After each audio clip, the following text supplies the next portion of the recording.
Mondi écrivait dès mai 1830, ce royaume d'Alger ne sera pas seulement une conquête, ce sera une colonie, ce sera un pays neuf sur lequel le surplus de la population et de l'activité française pourra se répandre. Voilà les véritables raisons de la conquête dont il faut aussi éclairer les méthodes. Alors j'ai pris des documents à la Bibliothèque nationale à Paris, des témoignages des conquérants de l'époque, des conquérants français.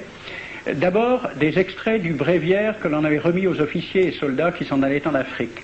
Cela s'appelait « Aperçu historique, statistique et topographique sur l'état d'Alger ».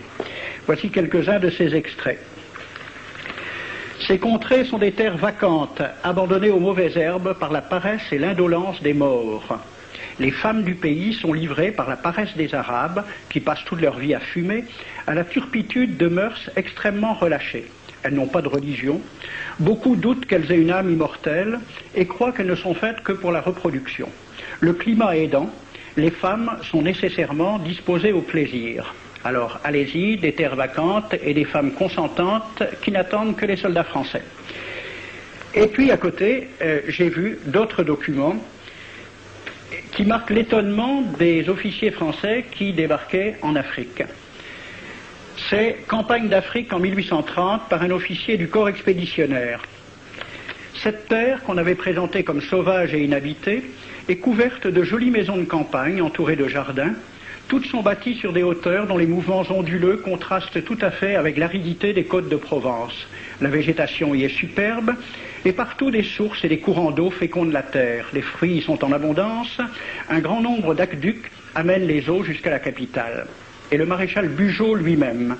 J'ai reconnu que l'Algérie produit beaucoup de grains, une immense quantité de bétail. L'immensité des terrains ensemencés atteste l'existence d'une population beaucoup plus nombreuse qu'on ne le pensait. Le commandant Claude-Antoine Roset, dans Voyage dans la Régence d'Alger en 1833. Presque tous les hommes savent lire et compter. En France, on compte à l'époque 40% d'analphabètes. Ainsi, les soldats qui débarquent sont en général moins instruits que les sauvages qu'ils viennent civiliser. Le ministre de la guerre de l'époque, qui s'appelait Girard, il faut se résigner à refouler au loin, à exterminer même la population indigène. Le ravage, l'incendie, la ruine de l'agriculture sont peut-être les seuls moyens d'établir solidement notre domination. Savary, duc de Rovigo, apportez des têtes, bouchez les conduites d'eau avec la tête du premier bédouin que vous rencontrerez, au nom bien sûr de la civilisation. Christian, dans l'Afrique française, un détachement de l'armée parti d'Alger surprend la tribu désarmée des Olifias et massacre sur le champ tous les hommes, femmes, enfants, sans distinction. On parlera de 12 000 morts. Les troupeaux raflés aux Olifias seront vendus au consul du Danemark. Quant au reste du butin, il fut exposé au marché de Babazoun. On y voyait des bracelets de femmes, encore attachés à des poignets coupés, et des boucles d'oreilles pendant à des lambeaux de chair, au nom de la civilisation. Le colonel François de Montagnac. Selon moi, toutes les populations qui n'acceptent pas nos conditions doivent être rasées. Tout doit être pris, saccagé, sans distinction d'âge et de sexe. L'herbe ne doit plus pousser là où l'armée française a mis le pied. Saint-Arnaud, il était commandant et c'était aussi un mari très attentionné. Il écrit à sa femme « Chère Louise, je suis bivouaqué par une chaleur de 40 degrés au milieu de 20 villages superbes qui ne se sont jamais bien soumis. Je leur ai donné jusqu'à ce soir pour payer les impôts et les amendes que je leur inflige. S'ils ne s'exécutent pas, j'enverrai 3 colonnes brûler tout. » En juin 1845, la tribu des Ouled Riha, chassée de ses douars par les détachements incendiaires du colonel Pélissier, se réfugie dans des grottes de montagne. Ordre du maréchal Bugeaud. Si ces gredins se retirent dans leurs cavernes, imitez Cavaignac aux Béha, fumez-les à outrance comme des renards. Voici le récit d'un témoin, français bien sûr. Voir au milieu de la nuit, à la faveur de la lune, un corps de troupes françaises occupé à entretenir un feu infernal. Entendre les sourds gémissements des hommes, des femmes, des enfants et des animaux, le craquement des rochers calcinés s'écroulant. Le matin, quand on chercha à dégager l'entrée des cavernes, gisaient des bœufs, des ânes, des moutons. Parmi les animaux, entassés sous eux, on trouvait des hommes, des femmes, des enfants. J'ai vu un homme mort, le genou à terre, la main crispée sur la corne d'un bœuf. Devant lui était une femme tenant son enfant dans ses bras. Cet homme avait été asphyxié au moment où il cherchait à préserver sa famille de la rage de cet animal. On a compté 760 cadavres. Le 8 mai 1845, Saint-Arnaud découvre 500 Algériens qui s'abritent dans une grotte entre Ténès et Mostaganem. Saint-Arnaud ordonne à ses soldats de les emmurer vivants. Il écrit « Je fais boucher hermétiquement toutes les issues et je fais un vaste cimetière. La terre couvrira à jamais les cadavres de ces fanatiques. » C'est à peu près ce qu'ont dit les Allemands en massacrant le village d'Oradour-sur-Glane.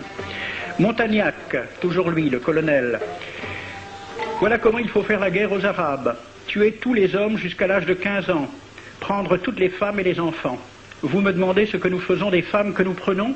On en garde quelques-unes comme otages. Les autres sont échangées contre des chevaux et le reste est vendu à l'enchère comme bête de somme. Toujours au nom de la civilisation. Nous rapportons un plein baril d'oreilles récolté pair à pair sur les prisonniers. Il contient même celle d'un de nos 58 gendarmes morts de maladie. 2 pièces de 100 sous ne sont pas à dédaigner. Le maréchal Soult, ministre de la guerre, répondant à des questions à la Chambre des députés. En Europe, un tel acte serait horrible et détestable. En Afrique, c'est la guerre même. C'est la guerre même, c'est du moins ce que dit le ministre français, mais en face, voici un décret pris par l'émir des Arabes, l'émir Abdelkader. Tout Arabe qui amènera vivant un soldat français recevra pour récompense la somme de 8 douros. Tout Arabe qui aura un Français en sa possession sera tenu de le bien traiter et de le conduire le plus promptement possible, soit devant le califat, soit devant l'émir lui-même. Dans le cas où le prisonnier aurait à se plaindre de mauvais traitements, l'Arabe n'aura droit à aucune récompense. À la lecture de ce décret, question d'un soldat algérien, quelle récompense pour un prisonnier vivant? L'émir répond 8 douros. Et pour une tête coupée, l'émir répond 25 coups de bâton sur la plante des pieds. De quel côté était la civilisation? J'ai donc fait ce film avec les citations et des dessins et gravures qui étaient à la Bibliothèque nationale à Paris, et j'ai proposé le film à la Ligue de l'enseignement pour qu'il soit projeté dans les lycées et collèges de France et de Navarre. La Ligue de l'enseignement l'a refusé avec cette appréciation. Quoique très correctement réalisé et basé sur des documents indiscutables, ce film va à l'encontre de toutes les idées qui servent de base à l'enseignement de la pénétration française en Afrique du Nord, ce qui rend sa diffusion impossible. C'était reconnaître que l'enseignement n'avait pas pour but l'éducation, c'est-à-dire l'ouverture vers la réalité, mais l'endoctrinement au service d'une idée politique, ici le colonialisme. L'avion régulier d'Air France a contribué